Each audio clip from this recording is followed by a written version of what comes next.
నేతాజీ నగర్ కాలనీలో శ్రీ రేణుక ఎల్లమ్మ తల్లి దేవాలయంలో క్రోధినామ సంవత్సర ఉగాది వేడుకలు.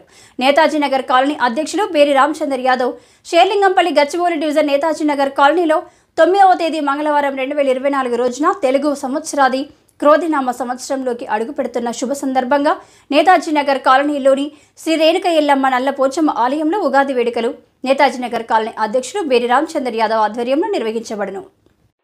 శ్రీ రేణుక ఎల్లమ్మ నల్లపోచమ్మ ఆలయంలో ఉదయం అమ్మవారి అలంకరణ, అమ్మవారి పూజా కార్యక్రమాలు, అమ్మవారి దర్శనం, ఉగాది పచ్చడి, పోలేలు, సాయంత్రం పంచాంగ శ్రవణం. కావున కాలనీ అసోసియేషన్ సభ్యులు, ప్రజలు, మహిళలు, యువజన నాయకులు, యువకులు, పిల్లలు పెద్ద ఎత్తున పాల్గొని ఈ తెలుగు సంవత్సరం అందరికీ మంచి జరగాలని, కాలనీ అభివృద్ధి జరగాలని, ఆ రేణుక ఎల్లమ్మ తల్లిని దర్శించుకొని కోరుకుందామని అన్నారు.